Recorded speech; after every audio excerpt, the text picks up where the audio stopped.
மாத்திரையை பிரிக்கிற மாதிரி நடந்தது வந்து பிரிச்சு போட்டுட்டு தண்ணி குடிச்சுட்டு போன் பேசணுமா தண்ணி டம்ளர் பார்த்தா அது அதை விட சஸ்பென்ஸ் பாதி தண்ணி இருக்காது. குடிச்சுதா குடிக்கலையா தெரியல. எல்லாம் வந்தா பரவாயில்லை, மாத்திரையை நம்பி சாப்பிடலன்னு 2 டோஸ் போட முடியாது. மாத்திரை போடாமையே படுத்துட்டா அதுவும் தப்பா போகுது. ராத்திரி கூட மாத்திரை போடமா போடலையா, மாத்திரை போடமா போடலையா, மாத்திரை போடமா போடலையா யோசிச்சு பாருங்க. நம்ம தானே இதெல்லாம் எவ்வளவு ஞாபகம் வச்சிருந்தோம். ஏத்த விட்டமா என்ன பணம் கட்டிருக்கு கூட ஞாபகம் வச்சிருந்தோம். ஒண்ணு ஞாபகம் இருக்க மாட்டேங்குது. நான் லேடிஸ் சொல்றேன், அவங்க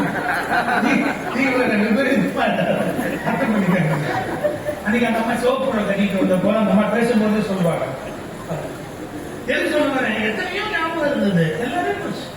என்ன கேட்டா நான் இன்னும் ஒன்னையாவது தான் முருகனை வேண்டேன். மொத்தமா என்னத்துக்கு ஞாபகமா வச்சிருந்த ஒரு சொல்லுமா முழுசா ஞாபகம் இல்லாம போய் சேர்ந்தோம்னு வச்சுங்க மறுபிறப்பு கிடையாது.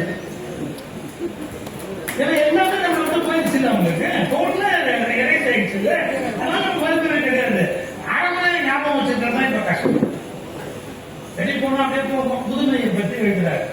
அருணகிரியாருடைய ஸ்பெஷாலிட்டி என்னன்னா விளக்கி சொல்ல முடியாத யோக சாஸ்திரங்களையும் அவர் திருப்புகளுக்குள்ள விளக்குவார். சில பேருக்கு மல்டி டேலண்டட் அப்படின்பாங்க. ராஜாராமன் எடுத்துக்கிட்டீங்கன்னா ஆர்கனைசர், வெரி குட் அட்மினிஸ்ட்ரேட்டர், கோயில் அழகாவூர் இருந்தவர், இந்த மாதிரி பேச்சாளர்களை வந்து கவனிக்கிறவர், எத்தனையோ கெப்பாசிட்டி மல்டி டேலண்டட். அது மாதிரி அன்னைக்கு இசை இருக்கும், சமய உணர்வு இருக்கும், முருக பக்தி இருக்கும். அதெல்லாம் ஒரு விட உள்ளுக்குள்ள போய் பார்த்தீங்கன்னா சீக்கிரட்டான யோக சாஸ்திரங்கள்ல சொல்லப்பட்ட செய்தி உள்ள இருக்கும். ஏங்க இந்த மூச்சுக்கும் கடமை அடையிறதுக்கும் என்னென்ன சம்பந்தம் இருக்கு? இந்த மூச்சுக்கும் புத்தர்கிட்ட போய் ஒருத்தர் கேட்கிறான், நான் ஞானம் அடையணும் என்ன வழி அப்படின்னு. இப்போ ஒரு மூச்சு நீ விடுறதில்ல, ஆமா அந்த மூச்சை கவனி, வேற ஒண்ணும் பண்ணாது, அதை இழுத்து பிடிக்காது, அதை வெளியில விடாது, அதை போட்டு ஹிம்சை பண்ணாது, ஒண்ணும் பண்ணாது, அந்த மூச்சை கவனி அப்படின்ற. சார் மூச்சை கொஞ்சம் கவனிக்க ஆரம்பிச்சாதான் நாமன்னா யாரு அப்படிங்கிற ஒரு சின்ன பொறி தட்டும். ஏன்னா அது ஆட்டோமேட்டிக்கா நடந்துகிட்டே இருக்கிற வரைக்கும் நமக்கு ஒண்ணுமே தெரியாது. அது நடக்கலேங்கிற போதுதான் அது இல்லை, அது என்ன அப்படிங்கறத பற்றிய ஒரு குழப்பம் ஏற்படும்.